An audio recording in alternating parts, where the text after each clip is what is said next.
దేవుని యొక్క మాటలను ఆజ్ఞలుగా కాక బాధ్యతలుగా స్వీకరించి అవమానాలు ఓడ్చుకొని కుటుంబ విషయాలు, ఆర్థిక పరిస్థితులు ఏమీ లెక్క చేయని ఒక పెళ్ళి కానీ పల్లెటూరు ఆడపరుసు చేసిన తెగింపు ఎంత గొప్పదో తెలుసా?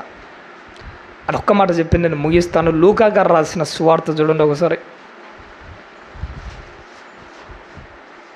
10వ అధ్యాయము లూకా గారు రాసిన సువార్త చివరగా 10వ అధ్యాయము 38వ వచనాన్ని చివరగా ఒక్కసారి చూద్దామండి. లూకా గారు రాసిన సువార్త 10వ అధ్యాయము 38వ వచనం. తల్లి, అంతటా వారు ప్రయాణమైపోవచ్చుండగా ఆయన ఒక గ్రామంలో ప్రవేశించెను. మార్తా అను ఒక స్త్రీ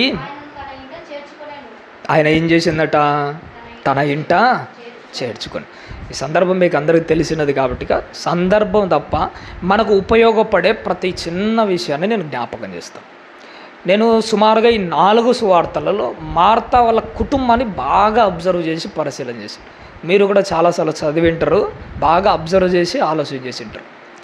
నా పరిశీలనలో నాకు తారసపడిన 2 విషయాలు. మొట్టమొదటి ఏంటంటే, మార్తా కుటుంబంలో ఒక పెద్ద దిక్కు అంటే తల్లి కానీ, తండ్రి కానీ, జేజు కానీ, తాత ముత్తాతలు కానీ వాళ్ళ కుటుంబాన్ని బాధ్యతగా చూసుకునే పెద్ద దిక్కు వాళ్ళ కుటుంబంలో ఎవరు లేరు, కనిపించరు.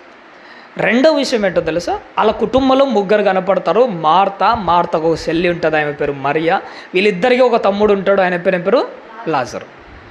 అలా 3 జీవితాలు బాగా పరిశీలన చేస్తే 3కి ఏమై ఉండదో తెలుసా? వివాహము అయి ఉండదు. 3కి పెళ్ళిళ్ళు కాలేదు. ఈ 2 సందర్భాలను మీరు మనసులో పెట్టుకొని నేను చెప్పబోయే ఒక్కొక్క మాట మీరు జాగ్రత్తగా అయినా. మార్తమ్మ గారు పెళ్ళి కానీ ఒక అమ్మాయి. ఆ సందర్భాన్ని, కుటుంబం యొక్క సందర్భాన్ని చదివినప్పుడు ఏమనిపిస్తూ ఉంటుందంటే, యేసుక్రీస్తు బేతనియ అనే గ్రామంలో అడుగుపెట్టిన ప్రతిసారి ఆయన భోజనానికి ఎవరు తీసుకుపోతుంటారో తెలుసా? ఎప్పుడన్నా బేతనీలో అడుగు పెట్టనిలే, పెట్టిన ప్రతిసారి భోజనానికి ఎవరు తీసుకుపోతుంటారా? మార్తమ్మ గారే ఆయన ఇంటికి భోజనానికి పిలుచుకొని పోతారు. ఇట్లా చెప్తే మీకు అర్థం కాదు కదా.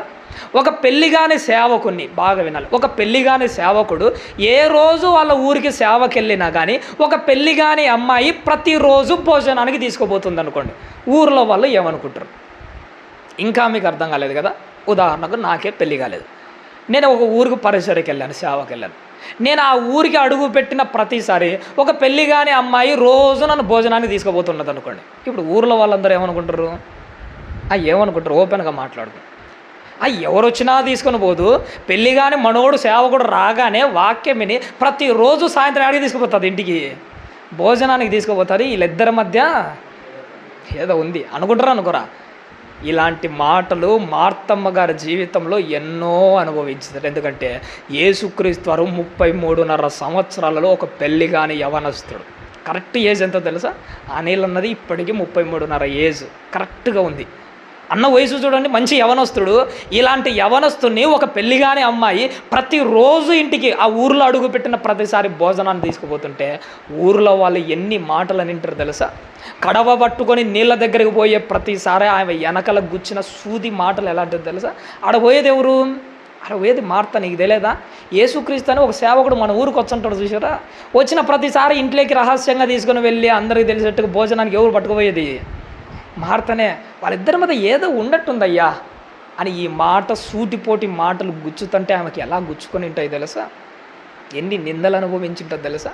వీళ్ళు ఎన్ని అన్నా, ఎన్ని నిందలేసినా కానీ యేసుక్రీస్తు వారు నా ఊర్లో అడుగు పెడితే ఖాళీ కడుపుతో ఇంటికి పోకూడదని ఏం చేసేదో తెలుసా? నిందలన్నీ భరించి అవమానాలన్నీ ఓడ్చుకొని దేవుని కోసం నికార్సుగా నిలబడిన ఒక పల్లెటూరు ఆడపడుసు ఎవరో తెలుసా? మార్తమ్మ గారు. ఎన్ని నిందలు! సమాజం నిజంగా చెప్తాను, దేవుని కోసం నువ్వు ఏమి చేసినా కానీ నిన్ను ఏదో ఒక నింద వేస్తానే ఉంటారు. ఏం ఫీల్ కాకూడదు. మనం ఏమి చేసినా ఏదో ఒక మాట అంటనే ఉంటారు. వీళ్ళు ఒక్కర జనాంగం, సమాజం అంటే అంతే. మా స్కూల్లో ఒక చిన్న స్టోరీ ఉందండి, చాలా బాగుంటుంది. స్టోరీలన్నీ మీకు అర్థం కావడం కోసం చెప్తున్నా. చిన్నపిల్లలకు చెప్తూ ఉంటాడు. ఏంటంటే, ఒక వ్యక్తి ఒక సుదూర ప్రాంతానికి ప్రయాణం చేస్తున్నాడట. ఈ కాలంలో వెహికల్స్ ఉన్నాయి, ఆ కాలంలో వెహికల్స్ లేవు కదా అని ఏం చేశాడు, గాడిదల మీద ప్రయాణం చేసేవాళ్ళు. ఇద్దరు భార్యాభర్తలు ఏం చేశారంటే, ఒక దూర ప్రయాణం చేస్తున్నాడు కాబట్టి నడవడం ఎందుకు లేని గాడిద మీద ఎక్కి భార్యాభర్తలు పోతున్నారట. కొద్ది దూరం పోయేసరికి ఒక పల్లెటూరు వచ్చిందట. ఆ పల్లెటూరులో ఉండే వాళ్ళు ఏమంటున్నారో తెలుసా, అరే మీరు గాడిదల మాదిరి ఉన్నారు, ఇద్దరు పాపం దాని మీద ఎక్కితే దాని ప్రాణం ఏమైపోతుంది, అరే పోతుందిరా గాడిదల మాదిరి ఉన్నాడు, అంత దాని మీద అంత బరువు పెట్టొచ్చా అన్నాడట. ఓయంగా వీళ్ళిద్దరు పాపం ఫీల్ అయిపోయారు, నిజమే కదా ఇద్దరు ఎక్కితే దాని ప్రాణం పోతుంది కదా. నేను ఏం చేశాడంటే వాడు తన భార్యని దింపి సరేలే ఇద్దరు పోవడం ఎందుకులే, నువ్వు నడుసు, నేను కాసేపు ఎక్కి పోదాంలే అన్నాడు. సరే అని చెప్పేసి ఆ అమ్మాయి అలా భార్య కింద నడుస్తుంది, వాడు గాడిద మీద ఎక్కాడు, ముందుకు వెళ్తున్నాడు. కొద్ది దూరం పోయినాక మరో ఊరు వచ్చింది. ఆ ఊర్లో వాళ్ళు ఏమన్నారో తెలుసా, ఒరే నీకు అసలు మానవత్వం ఏమన్నా ఉందా, భార్యని కింద నడిపించి నువ్వు పురుషుని పోయి ఉండి పైన ఎక్కిపోతావు, నీకు సిగ్గుందిరా అన్నాడట. అంతే. ఇంకా ఆ దెబ్బతో వారిని ఇచ్చా నా భార్యని తక్కువ చేసినట్టున్నా అని చెప్పేసి వాడు ఏం చేస్తాడంటే దిగాడు. పాపం దిగి, ఎందుకులే అమ్మాయి నువ్వు ఆడపిల్లవు కదా, నువ్వు పైన కూర్చొని నేను నడుస్తాలే, నాకేముందిలే, నాకు శక్తి బాగుంది, ఇంతటితో సెటర్ రైట్ అయిపోతాం, ముందుకు వెళ్ళిపోతామని అంటారట. పాపం భార్యని గాడ మీద ఎక్కించాడు, వీడు కింద నడుస్తున్నాడు. కొంత దూరం నడుచుకుంటూ పోయారట, మరొక ఊరు వచ్చిందట. ఆ ఊర్లో వాళ్ళు ఏమన్నారో తెలుసా, మరి అసలు నువ్వు మగాడివేనారా, భార్యను పైనకి ఇచ్చి సిగ్గు లేకుండా కింద నడుచున్నావు అన్నాడట ఇంకొకడు. ఇంకా అయిపోయా, ఇది ఏందిరా స్వామి, నాకు ఇంత పంచాయతీ వచ్చింది, నేను మగాన్ని అంటాడు వీడు ఇంత మాట, నా భార్యను పైకి ఎక్కించి నేను కింద నడవచ్చి ఇదంతా బాగలేదు కదా అని చెప్పేసి ఏం చేశాడట, ఇద్దరు కింద దిగి వద్దులే ఇద్దరు ఎక్కుతుంటే ఏదో పంచాయతీగా ఉంది, ఎవడు మనల్ని ఏలెత్తి చూపేయకూడదు, ఒక్క మాట కూడా అనకూడదు, ఇద్దరు నడుచుకుంటూ పోదాం, పోతే పోనీ గాడిదతో మనకేం పని అని గాడిద పక్కన పెట్టుకుని పాపం నడుచుకుంటూ పోతున్నారట. కొంత దూరం పోయినాక మరో ఊరు కూడా వచ్చిందట. ఆ ఊర్లో వాళ్ళు ఏమంటే మీకు అసలు తెలివి ఉందా లేదరా, పక్కనే గాడిద పెట్టుకుని మీరు ఏం చేస్తున్నారు, నడుచుకుంటూ పోతారు, మీకు సిగ్గు మానవని అందరా, అసలు మీకు బుర్ర ఉందిరా అంటున్నారట. ఈ స్టోరీ ద్వారా మనకు తెలుసుకోవాల్సింది ఏంటో తెలుసా, నువ్వు ఏ పని చేసినా ఏదో ఒక మాట వీళ్ళు అంటనే ఉంటారు. వీళ్ళు ఎలాంటి వాళ్ళో తెలుసా, వీళ్ళ నాన్నలు మన వాళ్ళు లోకల్లో ఒక పచ్చి సామెత ఉంటుంది, లోకలు ఎలాంటి వాళ్ళట, కాకులు. నిజంగా కాకులు అంటే కాకులు కూడా సిగ్గుపడతాయేమో, వీళ్ళని కాకులు అనకూడదు, వీళ్ళు మనుషులు అంటేనే సరిపోతుంది అంతే. వీళ్ళు మనం మనుషులు ఎలాంటి అంటే ఏ పని చేసినా ఏదో ఒక నింద వేస్తూనే ఉంటారు. క్రైస్తవులు అంటే ఒక మాట చెప్తారు, మీరు జాగ్రత్తగా గుర్తుపెట్టండి. క్రైస్తవులు అంటే ఏంటో తెలుసా, దేవుని కోసం నిందలు భరిస్తేనే మనం ఏమవుతామో తెలుసా, క్రైస్తవులు అంటాం. దేవుని పని కోసం మన నిందలు భరిస్తేనే, అవమానాలు ఓడ్చుకుంటేనే దేవుని పని మన భుజాల మీదకి వస్తుంది. చాలాసార్లు ఎవ్వరు చేయని గొప్ప పని, దేవుని పని మన భుజాల మీద వేసుకొని చేస్తూ ఉంటాం. గొప్ప పని భుజాల మీద వేసుకొని చేసి కంప్లీట్ చేసిన తర్వాత సమాజం అంతా మనకు శాలవ కప్పి మనకు వేసే ఒక సత్కారం ఏంటో తెలుసా, దేవుని పని మొత్తం కంప్లీట్ చేస్తాము, మన భుజాల మీద వేసుకొని మనం ఒక్కరిమే ముందుండి జరిగిస్తాము. అంత పని చేసిన తర్వాత సమాజం అంతా మన మీద శాలవ కప్పి మనకిచ్చే ఒక బిరుదు ఏంటో తెలుసా, నిజంగా చెప్పమంటారండి, ఈడు డబ్బులు వాడుకొని తిన్నాడు, వీడే ద్రోహం చేశాడు, అంతా ఈడు కానప్రావాలనే చేస్తూ ఉన్నాడని చెప్పేసి సమాజం అంతా ఏం చేస్తుందో తెలుసా, మన మీద నిందలు ఖచ్చితంగా వేసి తిడుతుంది. నేను చెప్పే ఒక మంచి మాట ఏంటో తెలుసా, దేవుని పని నీ భుజాల మీదకి రావాలి అంటే నువ్వు ఒకటి మాత్రం ముందే బ్లైండ్గా ఫిక్స్ కావాలి. ఏంటో తెలుసా, ఎన్నో నిందలు వస్తాయి, ఎన్నో అవమానాలు వస్తాయి, అన్నిటికీ తెగించి నేను నిలబడగలను అన్న ధైర్యం నీలో ఉంటే ఏమొచ్చి నీ భుజాల మీదకి వస్తుందో తెలుసా, దేవుని పని నీ భుజాల మీదకి వస్తుంది. ఆ పని కంప్లీట్గా చేసిన తర్వాత నీకు ఇచ్చే బిరుదు ఏంటో తెలుసా, నీ మీద నిందలు వేస్తుంది సమాజం, నిన్ను అవమానంగా మాట్లాడుతుంది, నీ వెనకాల ఎన్నో గోతులు తవ్వుతుంది. క్రైస్తవుడు అంటే దాని అర్థం ఏంటో తెలుసా, నిందలు అవమానాలు బాధలు ఓడ్చుకునేవాడు ఏమవుతాడు, క్రైస్తవుడు అవుతాడు. ఆ రోజు తల్లి అయిన మరియమ్మ గారు ఉన్నారు చూసినారా, ఎన్ని నిందలు భరించిందో తెలుసా. ఎంగేజ్మెంట్ అయింది, కానీ గర్భవతికి ఎన్ని నెలల గర్భవతి ఉందంటే మన భాషలో చెప్పాలంటే, ఎంగేజ్మెంట్ అయింది 3 నెలల గర్భవతి. ఊర్లో వాళ్ళకి విషయం తెలియదు అనుకున్నారా, ఎంగేజ్మెంట్ అయింది 3 నెలల గర్భవతి, ఊర్లో వాళ్ళకి విషయం బాగా తెలుసు. సూటిపోటి మాటలు ఎన్ని వింటారో తెలుసా. ఇన్ని రోజులు మరియ ఏదో పతివ్రత అనుకుంటూ తిరిగాము, ఈమె చేసిన కార్యక్రమం ఏంటట, ఏసేపుతో మొన్ననే ఎంగేజ్మెంట్ అయింది, కానీ ఇప్పటికీ అమ్మగారు ఎన్ని నెలల గర్భవతి, సుమారుగా 3 నెలల గర్భవతి అని ఆమెను గుచ్చిన సూది మాటలు ఎలాంటివో తెలుసా. ఎప్పుడైనా మనసు దగ్గరికి వెళ్ళి ఆలోచన చేసినప్పుడు అనిపించింది, యేసుక్రీస్తు వారిని 9 నెలలు కడుపులో మోసిన భారము కంటే ఆమె గుండెల్లో మోసిన భారమే చాలా పెద్దది తెలుసా. యేసుక్రీస్తు వారిని 9 నెలలు కడుపులో మోసిన భారము కంటే ఆమె నిందలు అవమానాలతో గుండెలలో మోసిన భారం చాలా అంటే చాలా గొప్పది. అన్ని నిందలు, అన్ని అవమానాలు, అన్ని అపనిందలు మోసింది కాబట్టిగానే చివరికి ఆమెకు వచ్చిన ట్యాగ్ లైన్ ఏంటో తెలుసా, అప్పుడే ఆమె క్రైస్తవురాలు అనే చివరకు ముగించబడుతుంది మన దేవుని వాళ్ళు. క్రైస్తవులమైన మనకు మార్త కూడా ఇదే అనుకున్నది. ఆ రోజు నా తల్లి, ఆ రోజు యేసుక్రీస్తు వారిని మోసిన ఆ మహాసాధ్వీమ తల్లి మరియమ్మ గారే ఇన్ని అవమానాలు, ఇన్ని నిందలు భరిస్తే యేసుక్రీస్తు అని ఈరోజు నా ఇంటికి భోజనాన్ని తీసుకుపోయినప్పుడు ఎన్నో నిందలు వస్తాయి, ఎన్నో అవమానాలు వస్తాయి. నిందలను లెక్క చేయక నిందలను కూడా ఎలా అనిపించిందో తెలుసా? బాధ్యతగా భరించింది. నిందలు మోయడం కూడా ఇది నా బాధ్యత అనుకున్నది మన దేవుని వాళ్ళు. చాలాసార్లు మార్తమ్మ గారి గురించి ఆలోచన చేసినప్పుడు ఇది ఒక మాట చెప్పి నేను ముగిస్తాను. మార్తమ్మ గారిని మరియమ్మ గారిని పక్కన పెట్టి ఆలోచన చేసినప్పుడు చాలామంది మార్తమ్మ గారిని తక్కువ చేసి మాట్లాడుతుంటారు, మరియమ్మ గారిని చాలా ఎక్కువ చేసి మాట్లాడుతారు.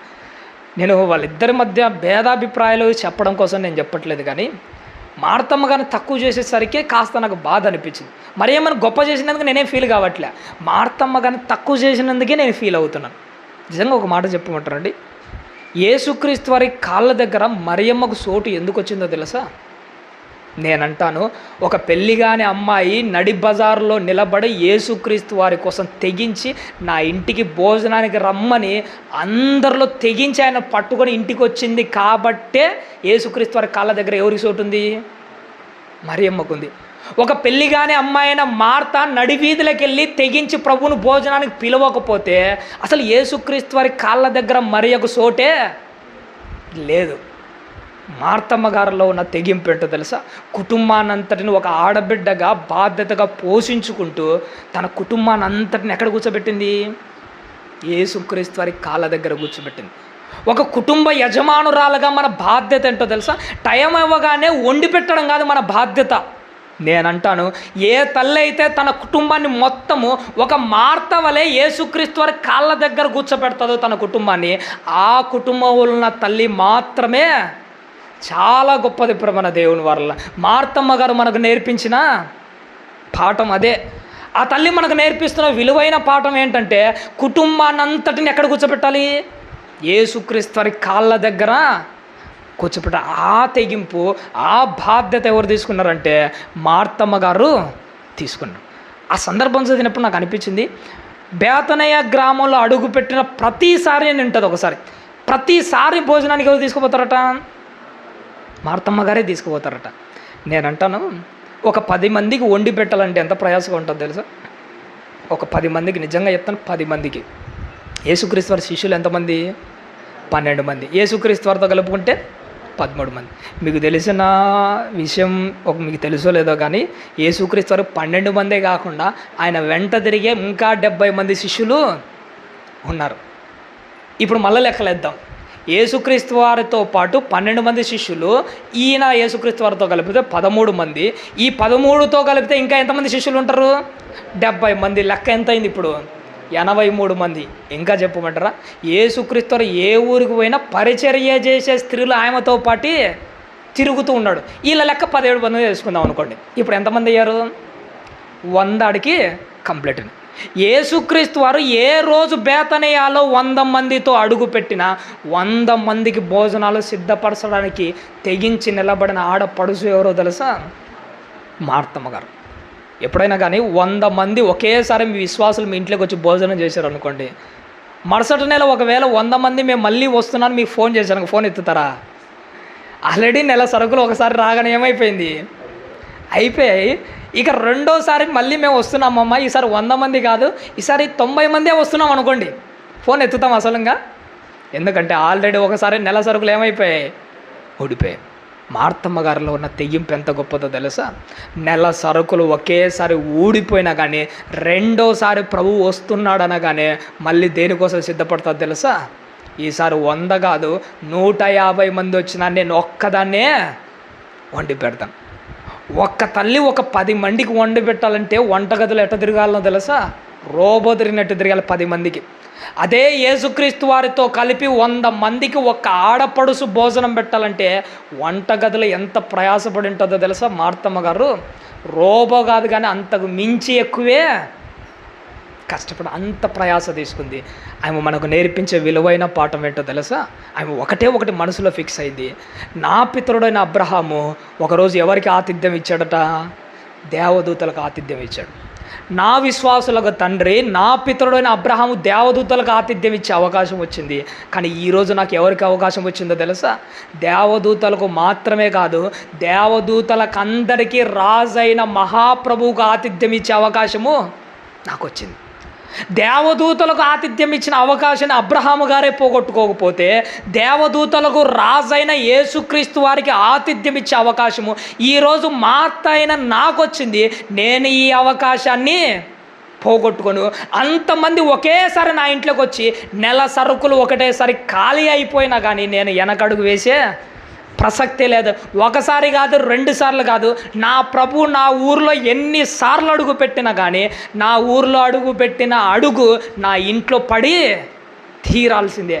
అది మార్తమ్మ గారిలో ఉన్న తెగింపు. ఈరోజు నేను మళ్ళీ నీతో ఒక మాట చెప్తాను. ఏంటో తెలుసా? ఆ రోజు అబ్రహాము గారికి దేవదూతలకు ఆతిథ్యం చేసే అవకాశం వచ్చింది. ఇంకా చెప్పాలంటే మార్తమ్మ గారికి దేవదూతలకు రాజైన యేసుక్రీస్తు వారికి ఆతిథ్యం చేసే అవకాశం వచ్చింది. ఈరోజు క్రైస్తవులో మనకి ఏ అవకాశం ఉందో తెలుసా? ప్రభు అంటాడు, మిక్కిలి అల్పులైన ఈ నా సహోదరులు ఒకరికి చేస్తే నాకు చేసినట్టే. అల్పులైన సహోదరులు ఒకరికి ఆతిథ్యం ఇచ్చే నాకు ఇచ్చినట్టే. నాకు ఆతిథ్యం ఇచ్చే ఎవరికి ఇచ్చినట్టుగా? తండ్రి అయిన దేవునికి ఆతిథ్యము ఇచ్చినట్టే. ఇప్పుడు నేను మళ్ళీ అదే సర్కిల్ను మళ్ళీ మాట్లాడుతాను. అబ్రహాముకు దేవదూతలకు ఆతిథ్యం ఇచ్చే అవకాశం వచ్చింది. దేవదూతలకు రాజైన యేసుక్రీస్తు వారికి, మార్తమ్మ గారికి ఆతిథ్యం ఇచ్చే అవకాశం వచ్చింది. ఈరోజు క్రైస్తవులమైన మనకు అల్పులైన సహోదరులకు చేస్తే యేసుక్రీస్తు వారికి చేసినట్టే, యేసుక్రీస్తు వారికి చేస్తే తండ్రి అయిన దేవునికి చేసినట్టే. కాబట్టి నువ్వు ఆతిథ్యము చేయడము మర్చిపోకు. నీ సహోదరులను విసుగక ఏం చేయాలట? ఆతిథ్యం చేయాలి. చాలాసార్లు ఆతిథ్యం చేయడంలో మనం మర్చిపోతున్న ఒక విషయం ఏంటో తెలుసా? ఆతిథ్యం చేయడంలో మనం మిస్ అవుతున్న విషయం ఏంటో తెలుసా? ఆతిథ్యం ఎలా చేయాలంటే విసుగక చేయాలి. ఎందుకు విసుగక చేయాలన్నాడు? ఆతిథ్యం చేసేటప్పుడు మనలో కలిగే మొట్టమొదటి విరక్తి భావం ఏంటో తెలుసా? విసుగే వస్తుంది. నిజంగా చెప్తాను, ఆతిథ్యము చేయడంలో నువ్వు విసుగును చంపితేనే దేవుని మనసును గెలుచుకుంటావు. ఎప్పటికైనా గుర్తుపెట్టుకో. ఒకసారి ఆతిథ్యం చేసిన తర్వాత మరో వారం మళ్ళీ వచ్చాడనుకో మనలో ఏం కలుగుతుంది? విసుగు వస్తుంది. 3ఓసారి వచ్చారనుకో ఇంకా విసుగు వస్తుంది. 4ఓసారి 5ఓసారి వస్తుంటే విసుగు మీద విసుగు వస్తుంటుంది. ఒక క్రైస్తవులుగా మనం గుర్తించాల్సింది ఏంటంటే విసుగును చంపినప్పుడు మాత్రమే దేవుని యొక్క హృదయాన్ని గెలుచుకుంటాం. అందుకే దేవుడు ఏంటంటే విసుగక ఏం చేయాలట? ఆతిథ్యము చేయాలట. మార్తమ్మ గారు మనకు నేర్పించిన విలువైన పాఠం ఏంటంటే విసుగక ఆతిథ్యం చేయాలి. ఆతిథ్యాన్ని కూడా తల్లి ఏమనుకున్నదో తెలుసా? బాధ్యత. ఇది నా బాధ్యత.